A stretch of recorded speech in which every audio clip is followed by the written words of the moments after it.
अस्सलामुअलैकुम। आज हम बात करेंगे एक बहुत ही आम बीमारी के बारे में। जी हाँ, हम बात करें मलेरिया की। आइए देखते हैं मलेरिया के अलामात और इलाज के आसान टोटके।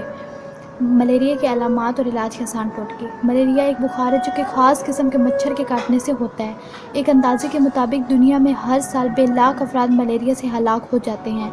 28 अप्रैल को हर साल यौम मलेरिया मनाया जाता है। इस दिन को मनाने का मकसद मलेरिया के हवाले से ये शऊर पैदा करना है कि मलेरिया से बचाव और इलाज मुमकिन है अगर चंद एहतियाती तदाबीर बरती जाएँ। मलेरिया का जरासीम मादा इन्फ्लुएंजा में पाया जाता है। ये मच्छर आमतौर पर रात को काटता है। ये किसी इंसान को काटने के दौरान इसके खून में जरासीम मुंतकिल कर देता है, जहाँ ये जरासीम 16 दिनों में अफजाइश पाकर खून के सुर्ख खुलियों को तबाह कर देती है।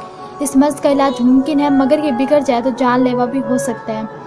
मलेरिया का बुखार सर्दी देकर आता है और पसीना देकर जाता है। जब बुखार चढ़ता है तो कपकपी आती है और जब उतरता है तो पसीना आता है। शुरू में कमज़ोरी, सर्दी का एहसास और बुखार होता है।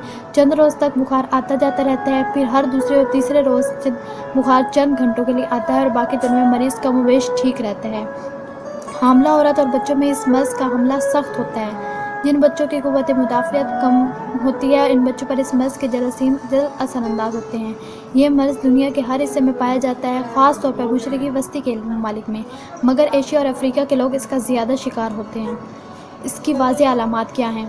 नंबर 1, इस बुखार में मुंह का ज़ायका कड़वा हो जाता है और जिस्मानी कमज़ोरी हो जाती है। नंबर 2, जिस्म में दर्द और पट्ठों में खिंचाव होता है। नंबर 3, मरीज़ का हाजमा ख़राब हो जाता है। नंबर 4, मतली आती है और कै होती है। इसका इलाज क्या है? मलेरिया के जरासीम एक इंसान से दूसरे तक मुंतकिल होते हैं, लिहाजा अस्पतालों में गंदी सुरंज और औजार इस्तेमाल करने से बचना चाहिए। मच्छरों की अफजाइश चूँकि ठहरे हुए पानी में होती है, चुनाचा जहाँ पानी खड़ा हो वहाँ जरासीम का शतवियार यानी DDT या मिट्टी का तेल इस पानी में डाल देना चाहिए। मच्छरों से बचने के लिए घर के दरवाजे और खिड़कियों में बारीक जाली होनी चाहिए। घर में बाकायदगी से मच्छर मार स्प्रे होना चाहिए। पानी की निकासी के निज़ाम को दुरुस्त बनाना चाहिए। मरीज़ को ज़्यादा से ज़्यादा आराम करना चाहिए।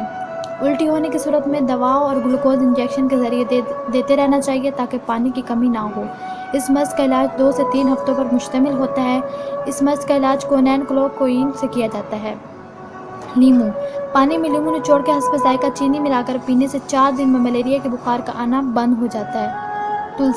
तुलसी के इस्तेमाल से हर किस्म के बुखार में फ़ायदा होता है। रोज़ाना तुलसी के पत्ते खाने से मलेरिया नहीं होता। अगर मलेरिया हो भी जाए तो बुखार आने पर 22 तुलसी के पत्ते और 20 पीसी हुई सियाह मिर्च को 2 कप पानी में चाय की तरह उबाल लें। चौथाई पानी रहने पर मिसली मिलाकर ठंडा करके पिलाएं। अगर ये मुमकिन ना हो तो तुलसी के पत्ते और सियाह मिर्च चबा सकते हैं।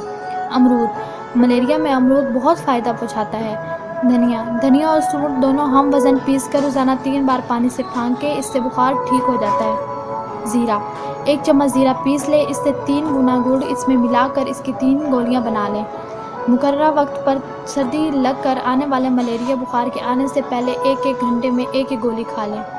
दालचीनी मलेरिया में बहुत मौसर साबित होती है। 1 चम्मच दालचीनी का पाउडर, 1 चम्मच शहद और चुटकी भर काली मिर्च को गर्म पानी में घोल कर रोज़ाना पीने से मलेरिया का बुखार उतर जाता है। फुटकरी। आधा चम्मच फुटकरी 1 चम्मच पानी में मिलाकर मलेरिया आने से पहले दे दें। मलेरिया नहीं आएगा और अगर आएगा भी तो कम आएगा।